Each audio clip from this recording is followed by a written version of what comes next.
पृथ्वी पर धर्म और सत्य का नाश हो रहा है प्रभु। पाप की शक्तियां बढ़ रही हैं। रावण काल के मद में चूर होकर तीनों लोगों को अपने पांव तले रौंदने को तैयार।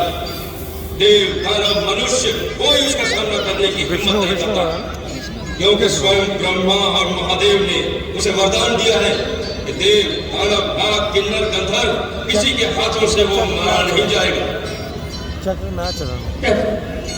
आपकी सृष्टि का भार धारण करना मेरा धर्म है, परंतु जब धर्म की जगह अधर्म का राज होता है तो अधर्म से अनाचार, अनाचार से भ्रष्टाचार और भ्रष्टाचार से अत्याचार की ज्वाला भड़क उठती है। जब अत्याचार इतने बढ़ जाते हैं तो देखिए पाप की ज्वाला में मेरा शरीर चलने लगता है।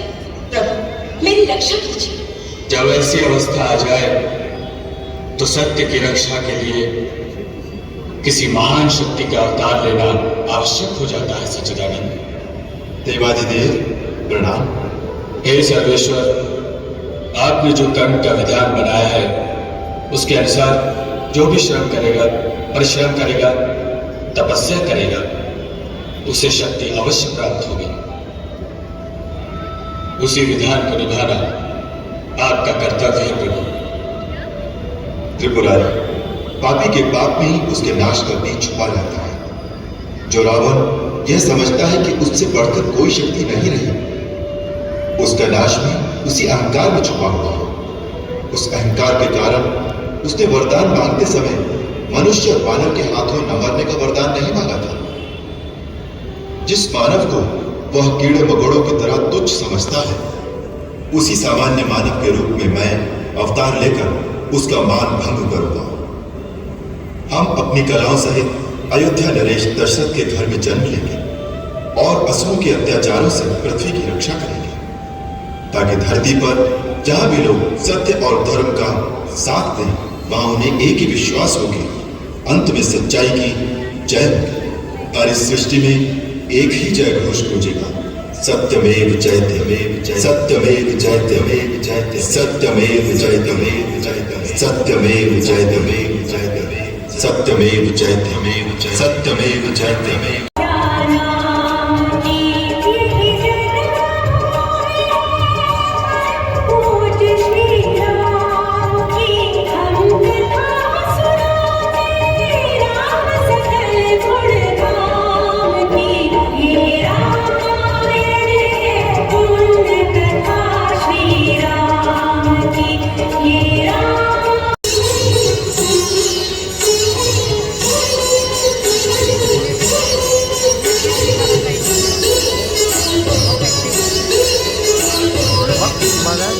भाग जाएगा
दक्षिण दिशा में गया था वह किष्किंधा लौटा। सुना है कि रास्ते में उन्होंने मेरे पिता पितामहों के प्रिय मधुवन नाम की सुंदर बात का सारा मधु पहरेदारों से छीनकर आप जिस कार्य के लिए गए थे, क्या वो कार्य सिद्ध हुआ? हे रघुनंदन, आप जिस पर कृपा करते हैं वो सर्वदा कुशल रहता है। वही विजयी होता है जिसका यश तीनों लोगों में उजागर होता है। सो हे नाथ, आपकी कृपा से हमारे सारे कार्य सिद्ध हो गए। बड़ी भयंकर राक्षसियां निरंतर उन पर पहरा देती है और रावण के कहने से उन्हें डराती धमकाती रहती है। जैसे जाड़े के दिनों में पाला पड़ने पर कमली सूख जाती है, उसी प्रकार सीता माता का शरीर स्टेज हो गया है। हम सबकी सहमति ये है कि हमारी सेना के सेनानायक प्रभु आप ही होंगे। हम सब आपके मंत्रियों की भांति आपके सहायक होकर आपके ध्वज की छांव में युद्ध करेंगे। मैं आपको विश्वास दिलाता हूं कि हमारे वानरों और भालुओं की यह विशाल सेना बड़ी पराक्रमी है। हमारे वीर युद्ध में बड़े शूरवीर हैं। संग्राम में शत्रु कभी उनकी पीठ नहीं देखता।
मुक्ति मिल जाती है। प्रभु, मुझे महाराज रावण ने अपमानित करके लंका से निकाल दिया है।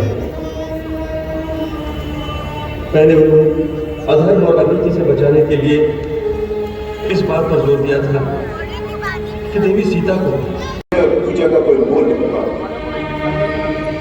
समस्त देवी देवता और यहाँ के चराचर जीव इस बात के साक्षी रहे कि मेरे पास समस्त समुद्रों को सुखा देने की शक्ति होते हुए भी मैंने वरुण देवता का मान रखने के लिए पूर्ण विनय और सच्चे हृदय से समुद्र की पूजा की है और सेना सहित पार जाने में इसकी सहायता मांगी है। परंतु इस शर्त में मेरा तो हास भी किया है। शास्त्र कहता है जैसे केला काट के अंदर में फल मिलता है, उसी प्रकार नीच दंड देने का नहीं छूटता। अतः अब मैं ब्रह्मास्त्र का संधान करके इस समुद्र को पाताल तक सोच दूंगा। अब जल के स्थान पर यह केवल तेल और पानी भर जाएगी, जिसके ऊपर से एक सारी सेना आगे बढ़ेगी।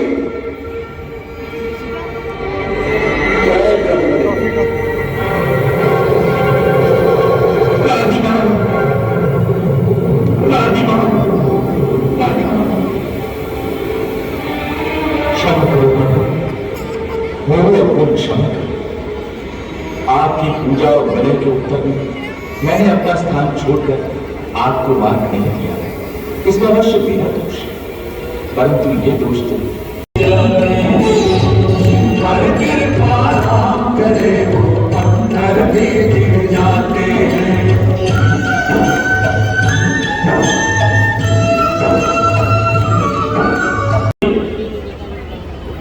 यह संभव नहीं। जब से सृष्टि की रचना हुई, सागर को कोई बांध नहीं सका। यह संभव है। असंभव संभव हो गया महाराज, और वो भी केवल 5 दिन में। उन्होंने सागर पर सेतु बांध दिया। क्या सागर पर सेतु बांध दिया? दुकान से ही बना था क्या?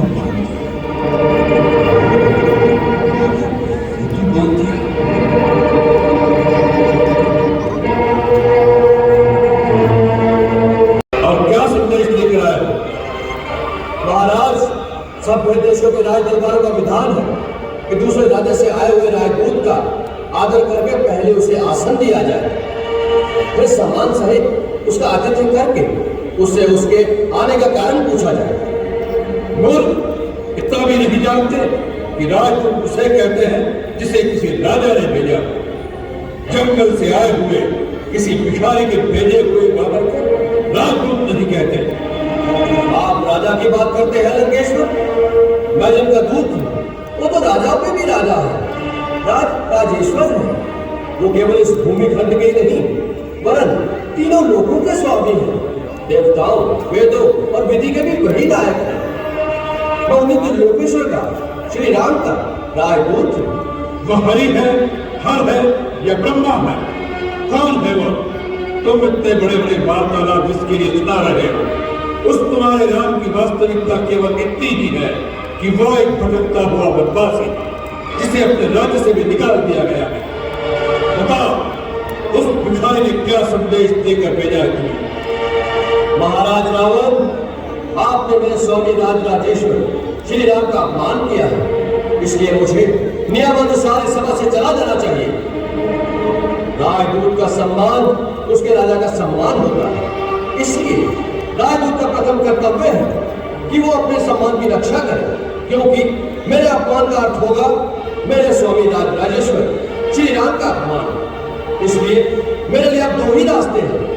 पहला तो ये कि जहां मुझे सम्मान पूर्वक आसन नहीं दिया गया मैं सभा से ही चला जाऊं, परंतु जो मैं संदेश लाया हूं वो इतना महत्वपूर्ण है कि उस पर लंका निवासियों और सारी राक्षस जाति का जीवन और मरण निर्भर है। इसलिए मेरे लिए दूसरा रास्ता यही है कि मैं इस सभा में अपने लिए एक राज्योचित आसन स्वयं ही निर्माण कर लूं, जिस पर सम्मान पूर्वक बैठकर मैं अपने राजा का संदेश आप तक पहुंचा सकूं। जय श्री राम।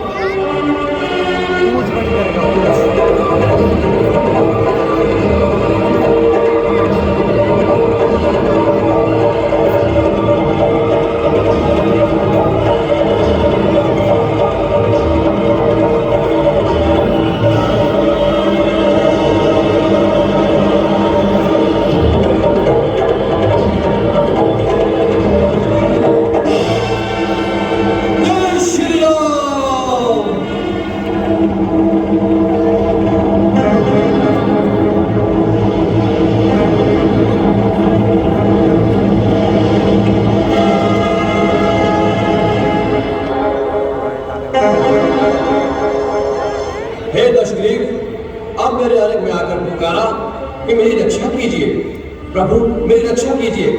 ऐसी आप पुकार सुनते ही प्रभु अपने शरणागत को अभय प्रदान कर संसार के समस्त दुखों से मुक्त कर देते हैं। उनके बाणों में तीनों लोगों को एक साथ भस्म कर देने की शक्ति होते हुए भी वो एक सच्चे वीर की भांति दया को नहीं किया। यदि यही बात है तो हमारे होते हुए तुम अपने आप को निस्सहाय मत समझो। अंगद, तुम हमारे पुत्र समान हो, हम तुम्हें तुम्हारा राज्य वापस दिलाएंगे। तुम्हारे पिता की गद्दी पर तुम्हारा ही अधिकार है। तुम अपने आप को विवश मत समझो, अपने हृदय में प्रतिशोध की ज्वाला को बुझ देना है। तुम राम के विश्वसनीय हो, उसका लाभ उठाकर अकेले में चुपचाप उसका वध करके अपने पिता की हत्या का बदला ले। यही एक वीर पुत्र का कर्तव्य है। दशरथ, आप बार बार वीरता का बखान कर रहे हैं, परंतु सच्ची वीरता के गुण नहीं जानते महाराज। प्रतिशोध वीरता की निशानी नहीं होता और कायर कभी शत्रु को क्षमा करने का साहस नहीं कर सकता। यदि श्री राम प्रभु आपके अपराधों को भूलकर आपको अपनी शरण में आश्रय प्रदान कर दे तो ये उनकी महानता है, उनकी।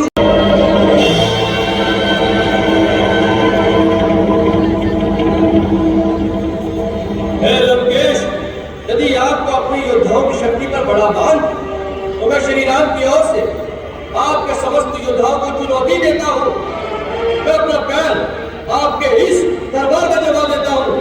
यदि आपका कोई योद्धा इस पैर को धरती से उठा सके तो मैं अपने स्वामी की ओर से ये वचन देता हूँ कि वो अपनी हार मानकर इस लंका से वापिस चले जाएंगे। जय श्री राम।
चरण पकड़ने हैं तो जाकर श्री राम के चरण पकड़। इनके चरणों में मुक्ति का द्वार है, मेरा पैर क्यों पकड़ता है? मेरी चुनौती आपके योद्धाओं को थी, आपको नहीं। आपको तो फिर यही कहूंगा, श्री राम के चरण पकड़ लीजिए तो आपका कल्याण हो जाएगा। मैं कल सूर्योदय तक का समय देता हूं, उसके पश्चात लंका में चढ़ाई कर दी जाएगी।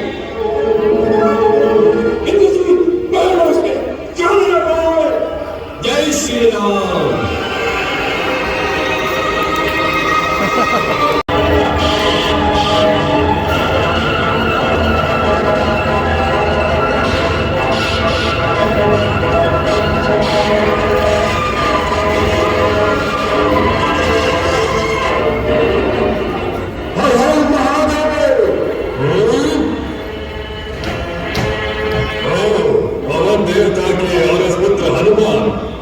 हनुमान, आखिर तुम्हारी मृत्यु मेरे हाथ में नहीं थी।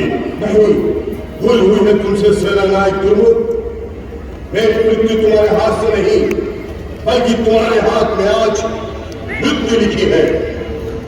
अपनी रेखा पढ़ने में भूल हुई है तुमसे। भूल तो हमारे महाराजा रावण की हुई थी, जो तुम्हें जीवित छोड़ दिया। आज लंका दहन का मूल्य मैं तेरे रक्त से चुकाऊंगा।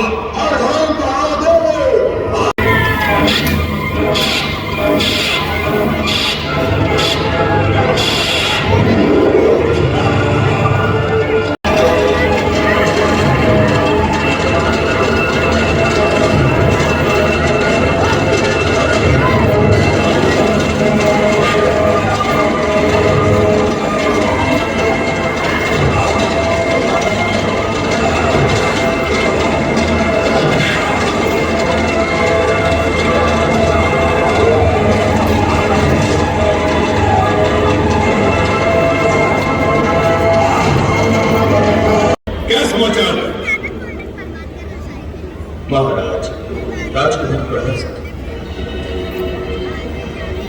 प्रहस्त? क्या हुआ प्रहस्त को? महाराज, राजकुमार रणभूमि में वीर गति को प्राप्त हुआ।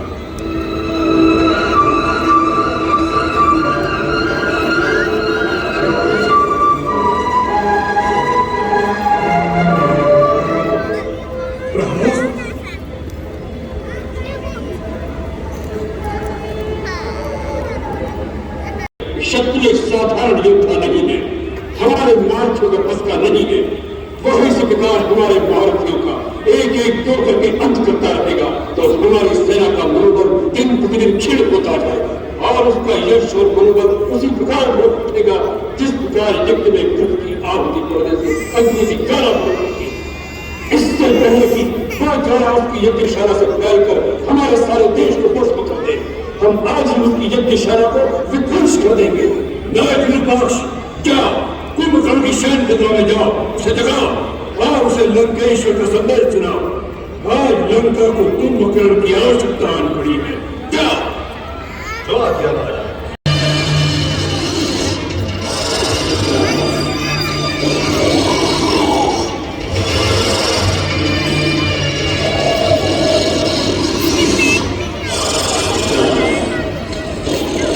वो 6 महीने से होता है।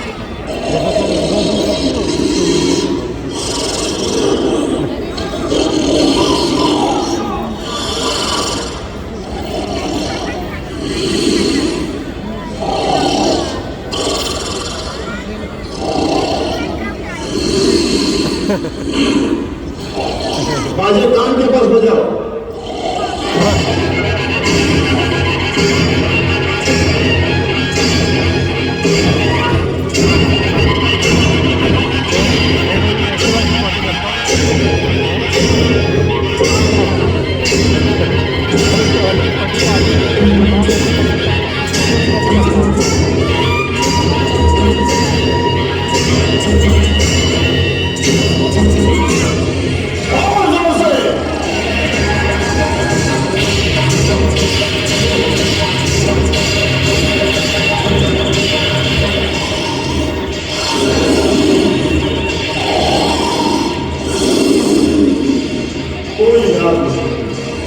बाजे वाले हट जाए, भाग और खड़े इनके शरीर में छुड़ाए जाए।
सकुशल अपने महल में विराजमान। तो फिर क्या है? लंका पर तो कोई विपत्ति नहीं आई। जी, अभी तक तो लंका पूरी तरह सुरक्षित है, परंतु अब उसकी सुरक्षा संकट में है। चारों ओर से सुग्रीव की वानर सेना ने घेर लिया। वानर सेना ने घेर लिया है, परंतु वानरराज वाली के साथ तो हमारी संधि थी। वाली मारा जा चुका है। उसका छोटा भाई सुग्रीव वानर देश से सिंहासनारूढ़ है और अयोध्या के वनवासी राजा राम की सहायता के लिए उसने अपनी सेना सहित लंका पर चढ़ाई कर दी। वानरों ने लंका की राजधानी को घेर रखा। परंतु क्यों? अयोध्या के राम को लंका से क्या चाहिए? अपनी पत्नी। अपनी पत्नी अर्थात लंकेश्वर उनकी पत्नी सीता को हर लाए। सीता को हर लाए? साक्षात जगदम्बा को हर लाए? ऐसी दुर्बुद्धि उनके मन में कैसे उत्पन्न हुई? किसी ने उन्हें समझाया नहीं? जी, आपके छोटे भाई विभीषण ने हरे दरबार में तुम्हारे हाथ में, तुम्हें रावण के अपमान का बदला लेना है राम से।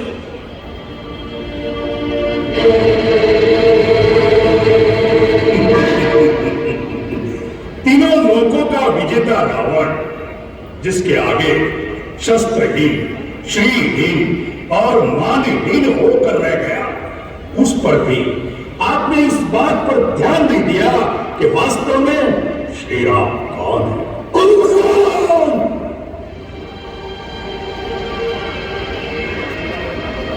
शत्रु को शील लगाकर संबोधित मत करो।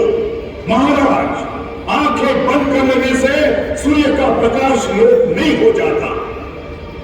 जो तीनों लोगों के स्वामी हैं, स्वयं श्रीमान नारायण हैं, उन्हें श्री राम ही कहना पड़ेगा।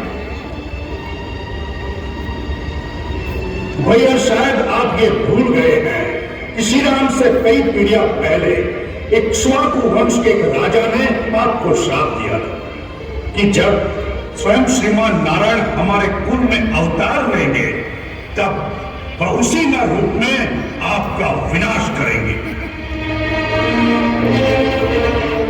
वो बात भी भूल गए जो नारद ने मुझे बताई थी कि विष्णु ने राक्षसों का नाश करने के लिए अयोध्यापति दशरथ के घर जन्म लिया। भैया, ब्रह्मा की बात भी भूल गए, फिर भी आप महारानी सीता का हरण कर लाए, जो स्वयं लक्ष्मी का अवतार है। हमें अपनी बहन के अपमान का बदला लेना था।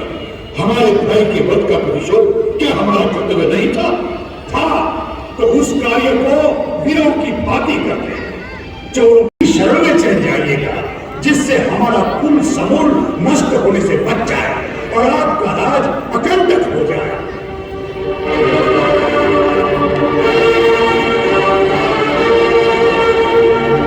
जाओ, मृत्यु की बात मत करो।